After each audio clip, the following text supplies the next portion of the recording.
Sir, सबसे पहले तो हमने देखा कि इस जंग के दौरान पाकिस्तान तहरीक इंसाफ ने दोनों ऐवानों में हुकूमत का साथ दिया। जो करारदादें थी वो भी मुत्तफ़िका तौर पर मंजूर हुई, लेकिन अब जो अदम इस्तेहकाम है ख़ास तौर पर सियासत के हवाले से जैसे एक तासुर दिया जा रहा है, तो उस हवाले से आपकी नज़र में अब क्या होना चाहिए? पहली बात तो ये कि बड़ी खुशाइन बात है कि जो जिस तरीके से हमने इंडिया को उसकस दी और जिस तरह से हमने इंडिया के जो एक घुमंड था, जो एक उनका गुरूर तकब्बुर जो था उनका, उसको तोड़ा खाक में मिलाया। मोदी के नैरेटिव को, जो कि आरएसएस की आइडियोलॉजी है, उसको बिल्कुल पाश पाश कर दिया है। अब ऐसी सूरत हाल में हम ये भी समझते हैं कि अपने दुश्मन को जानते हुए कि वो किस घटिया जहनियत का आदमी है, तो हमने आगे भी जो है तो हमने उसकी एहतियात करनी है। और हमने इस वक्त जो एक सिचुएशन बनी है, इसमें हमने ये देखना है कि हम पाकिस्तान के मफादात को किस तरह से आलमी दुनिया में ले जा सकते हैं। और इस वक्त जो है हमारे पास एक बड़ी अच्छी एक मौका है जिससे कि हम इसको अपने मुल्क के फ़ायदे के लिए अपनी फॉरेन पॉलिसी को ज़्यादा एग्रेसिव बनाते हुए और हमारे पाकिस्तान की इंटरेस्ट के लिए जो भी हम चीज़ें कर सकते हैं वो हमें करनी चाहिए। लेकिन बदकिस्मती से मुझे हुकूमत की तरफ से तो ना इतनी अहलियत नज़र आती है और ना इनमें इतनी कोई विजन नज़र आती है जिससे कि ये ये जो एक फतह हुई है उस पर आगे कोई तामीर कर सकें। तो इसलिए मैं समझता हूँ कि ये हमेशा इस तरह होता है, जबकि कोई हुकूमत जिसके पास लेजिटिमेसी ना हो तो वो हमेशा स्ट्रगल करती है बड़े स्टेप्स लेने में, एग्रेसिव स्टेप्स लेने में, फ्रंट फुट पे खेलने में। तो हम ये समझते हैं कि ये इस वक्त पूरी कौम को इकट्ठा होना चाहिए, जिस तरह के वो जिसमें जंग में भी हुए और पाकिस्तान तहरीक इंसाफ ने उसमें अपना पूरा भरपूर हिस्सा डाला, चाहे वो पार्लियामेंट हो, चाहे वो बाहर हो, चाहे वो सोशल मीडिया हो, उसमें बड़ा भरपूर और बड़ा पॉजिटिव किरदार अदा किया। और इस तरह बिकॉज ज़ाहिर है कि मुल्क की बात है, पाकिस्तान तहरीक इंसाफ एक मुल्क की सबसे बड़ी सियासी जमात होने के नाते ये हमारा फ़र्ज़ भी बनता है हमारा, और हमने अल्हम्दुलिल्लाह उस पर हम पूरे उतरे हैं।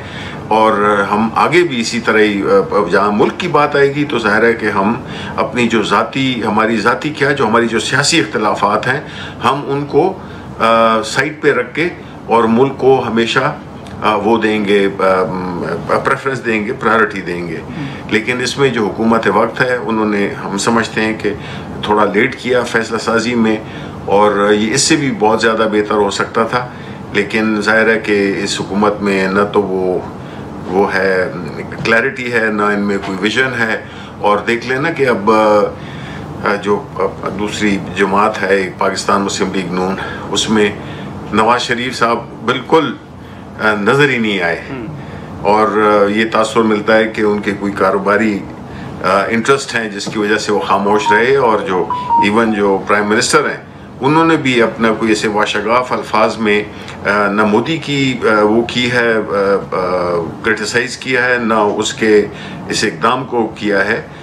तो हम समझते हैं कि अभी हमें बहैसियत एक मुल्क, अपने मुल्क में इस्तेकाम लाना है, अपने मुल्क में जो भी इख्तिलाफात हैं उनको हटना होगा, क्योंकि हमारे चैलेंजेस बहुत बढ़ गए हैं। हमारे चैलेंजेस, ये एक अच्छा मौका है जिससे कि हम समझते हैं कि पूरी कौम इकट्ठी हुई है, इसको इकट्ठा होना चाहिए। अगर आप इंडिया के साथ बातचीत करते हैं तो पाकिस्तान तहरीक इंसाफ तो इस मुल्क की सबसे बड़ी सियासी जमात है, हम क्यों नहीं हमने क्यों ऐसा दीवार से लगाया हुआ है, और हम क्यों उसके लीडर को, जो कि इस मुल्क में सबसे पॉपुलर लीडर है इमरान खान, उसको हमने जेल में रखा हुआ है। यानी ये तो हम अपना जो हमारा, देखें जंगों में आप सबसे अपना बेहतरीन हथियार इस्तेमाल करते हैं, और सियासी तौर पे इमरान खान से बेहतर सियासी हथियार आप नेशनली और इंटरनेशनली दोनों में इस्तेमाल कर सकते हैं। फराज साहब, इस वक्त हुकूमत के साथ इमरान खान साहब की रिहाई के हवाले से कोई बात हो रही है या बैकडोर राब्ते इस वक्त कोई हो रहे हैं? देखें, हमारी तो कोशिश यही है कि अगर इस मुल्क में आपने इस्तेकाम लाना है, क्योंकि जिस तरह मैंने पहले भी कहा कि हमें अपनी कामयाबियों को पे बिल्ड करना चाहिए, ठीक है, उस पे मजीद आगे जाना चाहिए। ये नहीं कि उसको हम एक आइसोलेशन में छोड़ दें कि एक वाक़या हुआ उसमें हमारी बड़ी अच्छी परफॉर्मेंस रही, उसको हम बस उसी तरह छोड़ दें। नहीं, इसमें हमने बिल्ड करना है। उससे हमने अपनी लोकली इंटरनली हमारे अपने जो अंदरूनी मुल्क जो हमारी सियासी एक अदम इस्तेकाम है, एक थोड़ा सा वो है अपना मुल्क में एक बेयकीनी की सूरत हाल है, उसको हमने आगे, क्योंकि अभी हमने इकोनॉमिक फ्रंट पे मुआशी तौर पे हम कमज़ोर हैं। मुआशी तौर पे हमने अपने आप को आगे ले जाना है। हमने मुआशी तौर पे अगर लोगों की को नौकरियां नहीं मिलेंगी, लोगों की महंगाई होगी, जब लोगों को जॉब्स नहीं मिलेंगे, उनकी जो वो हैं बाकी जो लवाजमात होते हैं एक शहरी के होने की हैसियत से, तो वो हम नहीं पूरा कर सकेंगे। और इवन जंग के लिए हमें जो है तो एक स्ट्रॉन्ग इकॉनमी चाहिए। जब तक इकॉनमी स्ट्रॉन्ग नहीं होगी हमारा जो है तो, क्योंकि जंग बड़ी कीमती चीज़ है, इसमें बड़े वसाइल इस्तेमाल होते हैं, तो हमने उसको उसकी तरफ भी देखना है कि हमने अगर लॉन्ग टर्म में, मिड टर्म में अपने एक बहैसियत एक न्यूक्लियर पावर के हमने अपने आप को एक इकोनॉमिक पावर भी बनाना है। लेकिन शिबली साहब, हुकूमत तो ये एक तासुर देती है ना कि पीटीआई के साथ बात करें तो वो मुज़ाकरात नहीं करते, वो बैठते नहीं हैं, वो बात नहीं करते। आप समझते हैं कि अब अगर हुकूमत मुज़ाकरात करती है तो पाकिस्तान तहरीक इंसाफ मुज़ाकरात के लिए तैयार है, वो हुकूमत के साथ बातचीत करेगी? हम तो समझते हैं कि बल्कि ये बेहतरीन मौका है। अच्छा। क्योंकि इस वक्त जो है तो कौम एक ख़ास मकसद की वजह से, बैरूनी जारियत की वजह से इकट्ठी है। इसमें कोई ये नहीं है कि पीटीआई फेवर में है, पीटीआई अगेंस्ट है, नहीं, हम सारे फेवर में। एक ही कॉज थी, मुल्क का दिफा, उसके लिए हम सब इकट्ठे खड़े हुए थे। इसी तरह हम समझते हैं कि अगर इस चीज़ को आपने, इसका मौके का फ़ायदा उठाते हुए इसको आपने आगे लेके जाना है, तो आपने अपनी तमाम तर कुव्वतें जो कि सियासी कुव्वतें हैं, देखिए सियासी कुव्वतें ही मुल्क को आगे ले जा सकती हैं। और उसके लिए जो भी मुज़ाकरात हों, बिल्कुल पाकिस्तान तहरीक इंसाफ ने तो, खान साहब ने भी यही कहा हुआ है कि हम मुल्क की भलाई के लिए हम सब कुछ करने को तैयार हैं। मुल्क की बेहतरी के लिए वो हमारे कौन से कोई ऐसे मुतालबात हैं कि हम कहें कि जो गैर मुनासिब है? हम यही कहते हैं कि जी आइन की बहाली होनी चाहिए, आइन और कानून की वो होनी चाहिए, सुपरमेसी होनी चाहिए। तो हम तो, हमारा तो यही बातें हैं, क्योंकि यही दो चीज़ें हैं जिससे कि आप मुल्क आगे जा सकता है। देखिए, ये कोई खुदाई कानून नहीं है कि एक गरीब मुल्क हमेशा गरीब रहेगा। हमने दुनिया में कितने मिसालें देखी हैं कि लोग बिल्कुल जिनके पास ना रिसोर्सेज थे ना कुछ थे और उन्होंने तरक्की की है। हम क्यों ये बात पे हम राज़ी हो गए हैं कि इस मुल्क में आवाम जो है वो सख्ती में रहे हमेशा? तो शिबली साहब, इस वक्त आप समझते हैं कि खान साहब की रिहाई के हवाले से भी हुकूमत के साथ बातचीत होगी या होनी चाहिए? बिल्कुल बिल्कुल बिल्कुल, हम समझते हैं कि ऐसा वक्त है कि हम इसी मोमेंटम को लेके आगे चले। ये भी बताइएगा कि पार्लियामेंट के अंदर दोनों ऐवान हो गए, स्टैंडिंग कमेटीज़ हो गई, उसमें एक्स की बंदिश के हवाले से जो हुकूमत ने मौक़िफ़ अपनाया था कि सिक्योरिटी खदशात हैं या सिक्योरिटी वजूहात की बिना पर ये एक्स को बैन किया गया है पाकिस्तान के अंदर, अब वो बहाल हो गया है। आप समझते हैं कि फिर जो हुकूमत की जानिब से ऐवान के अंदर या स्टैंडिंग कमेटीज़ में मौक़िफ़ अपनाया गया था, उसमें अब तज़ाद सामने आ गया है कि एक्स की बंदिश जो है वो सिक्योरिटी वजूहात की वजह से नहीं थी, बल्कि वजह कुछ और थी? आप समझते हैं? बिल्कुल बिल्कुल बिल्कुल, ये तो आपके पास एक इतना बड़ा हथियार है जिसमें कि आप इसको अगर पॉजिटिवली इस्तेमाल करें, जो कि हमने किया ये इस क्राइसिस में, तो उससे बड़ा हमारा जो मौक़िफ़ है पूरी दुनिया ने वो देखा, पूरी दुनिया ने सुना। लेकिन अगर हम अपने आप को काट देंगे, बैन लगा देंगे, तो उससे तो हमारा जो नुक्ता नज़र है, हमारी जो नैरेटिव है, वो तो नहीं आगे जाएगा।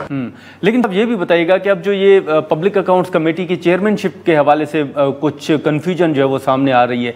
कुछ कह रहे हैं कि जुनैद अकबर साहब को कहा गया है कि वो मुस्तफ़ी हो जाएं, कुछ कह रहे हैं कि नहीं, वो कंटिन्यू करेंगे। सूरत हाल है क्या जुनैद अकबर साहब को कहा गया है कि वो मुस्तफ़ी हो जाएं?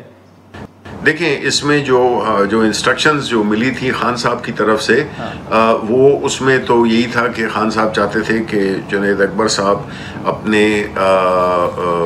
जो उनका जो सियासी रोल है, जो कि खैबर पख्तूनख्वा की सदारत है, तो उस पर वो शायद अपनी पब्लिक अकाउंट कमेटी की वजह से वो उस पर वो शायद तवज्जो नहीं दे पाएंगे जो कि अगर वो एक्सक्लूसिवली अगर अपनी सियासी एक्टिविटीज़ के लिए केपी में अपनी पार्टी की तंजीम साजी, हमारी जो सियासी इश्यूज़ हैं, सियासी मसरूफियात, सियासी एक्टिविटीज़, उनको करना जो है तो वो एक अहम ज़रूरत है। तो ये अब बदकिस्मती से जब खान साहब के साथ मिलने नहीं दिया जाएगा तो फिर ये ज़ाहिर है कि इस किस्म की सिंपल चीज़ों में भी बड़ी बहस सी आ जाती है कि आया ये दुरुस्त है या नहीं है।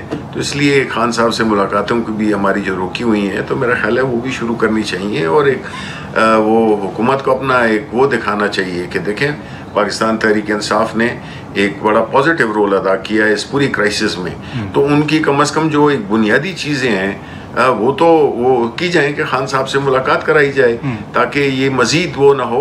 लेकिन पार्टी देखें, पार्टी जो है ना, इस पार्टी का कमाल ये है कि ये जो है तो खान साहब पे सब पे हम सारे जो हैं, जितने भी हम अपने ओहदेदार हैं, ये सारे खान साहब की मंशा से हैं और उनका जो हुक्म है वो सारे उस पे पाबंद हैं। तो वो जो भी इंस्ट्रक्शंस देंगे, उन्होंने अपने चेंजेस करनी है वो चेंजेस करेंगे। वो कि हम समझते हैं कि कोई इतनी बड़ी ये वो नहीं थी, लेकिन जाहिर है कि सियासत में छोटी सी बात भी बड़ी बता दी जाती। हाँ, लेकिन शिबली साहब, आप कोई गंडापुर साहब की भी तब्दीली देख रहे हैं? क्योंकि वक्तन ब वक्तन उनके हवाले से भी खबरें आती हैं। आप समझते हैं कि अब जो तासुर है कि शायद गंडापुर साहब से भी वो खुश नहीं हैं, वो भी शायद मुस्तफ़ी हो जाएं, इसमें कोई सच्चाई आपको नज़र आ रही है? नहीं, मेरा तो नहीं ख्याल है, क्योंकि अली अमीन जो हैं तो वो देखें, जितने भी हम ओहदेदार हैं, जब तक खान साहब की सपोर्ट और उनकी वो मंशा शामिल हो तो वो कंटिन्यू करेगा। और अभी हमने तो कोई ऐसी बात नहीं सुनी है जिसमें कि अली अमीन की तब्दीली की कोई बात हो। बिल्कुल। चलें, लेकिन साहब ये भी बताइएगा कि अपोजिशन अलायंस जो है उसमें महमूद खान अचकज़ई साहब ने तजवीज़ भी दी थी, ईद के बाद आप लोगों ने तहरीक भी शुरू करनी थी। एक तो मौलाना साहब जो हैं वो आपके साथ नहीं चल रहे, दूसरा अभी आप समझते हैं कि ये तहरीक जो है इस वक्त चल सकती है या उसमें ताख़ीर की वजूहात आप क्या देख रहे हैं? देखिए, हम तो बहैसियत एक ज़िम्मेदार सियासी पार्टी के हम ये समझते हैं कि हमने जो इस वक्त जो मौजूदा हालात हैं उसके मुताबिक हमने अपनी सियासी हिकमत अमली को तरतीब देना है। और ये जहाँ तक कि प्रोटेस्ट का ताल्लुक है, जहाँ तक कि एक सियासी इज्तिमात का ताल्लुक है, बिल्कुल हमारा वो प्लान है। लेकिन ज़ाहिर है कि उसके वक्त का तयन मुल्की हालात के, यानी जो हमारा जो अभी क्राइसिस हुआ है इंडिया के साथ, और हम समझते हैं कि ये अभी भी इस वक्त हम एक सीज फायर में हैं, तो ये खुदा ना खास्ता किसी भी वक्त फिर ये चीज़ शुरू हो सकती है। तो हम इसको ऑन डेली बेसिस हम मॉनिटर कर रहे हैं और हम समझते हैं कि जो सियासी एक्टिविटीज़ हैं वो सारी पॉलिटिकल पार्टीज़ को करनी चाहिए और उससे जो है तो एक अकठपन का भी वो होता है। और जो भी हमारे जो बाहर के दुश्मन हैं उनको पता चलना चाहिए कि कौम जो है उसमें एक सियासी एक्टिविटीज़ भी हो रही हैं और कौम एक है। और जो पाकिस्तान तहरीक इंसाफ है वो बहैसियत सबसे बड़ी पार्टी के वो अपना रोल हमेशा मुल्क की इंटरेस्ट में ही करेगी। हम सियासत मुल्क के लिए कर रहे हैं। शिबली साहब, आप समझते हैं कि तहरीक का फैसला जो है वो तो इंटैक्ट है, लेकिन मौजूदा सूरत हाल की वजह से शायद कुछ ताख़ीर हो सकती है? टाइमिंग का इशू जो है वो हम उसको देख के और उसके मुताबिक करेंगे। लेकिन शिबली साहब, आपने मुज़ाकरात के हवाले से अलबत्ता वाज़े कर दिया है। बिल्कुल, देखें, मुज़ाकरात तो होने चाहिए, इसमें मुल्क की बेहतरी है। देखें, हुकूमत को एक चीज़ से बाहर आना होगा। हुकूमत को ये देखना होगा कि मुल्क की बेहतरी किस में है।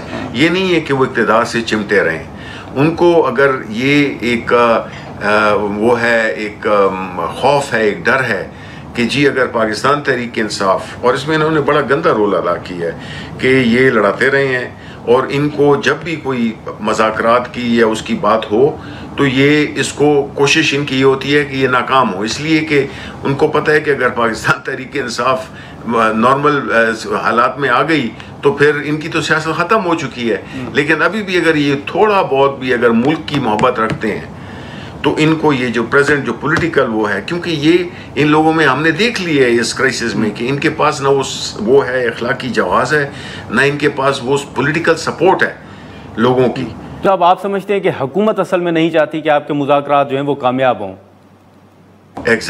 एग्जैक्टली ये बिल्कुल आप कह सकते हैं, लेकिन अभी मैं समझता हूँ कि अभी जो क्राइसिस हुआ है उससे कुछ सबक लें और मुल्क के बारे में सोचें। इक़्तिदार, हम बिल्कुल इक़्तिदार में इस वक्त कोई इंटरेस्ट हमारी नहीं है। हमारे इंटरेस्ट सिर्फ ये है कि मुल्क में एक कानून और आइन की हुक्मरानी हो, आइन के मुताबिक चला जाए और चीज़ें अपने जो है तो वो उसके कानून के मुताबिक चलें बजाय इसके, और ना ये जो है तो इनमें कोई ऐसी इनको अवामी एक सपोर्ट हासिल है जिससे कि ये मुल्क को आगे ले जा सकें, क्योंकि चैलेंजेस अभी हमारे ख़त्म नहीं हुए, शुरू हुए हैं।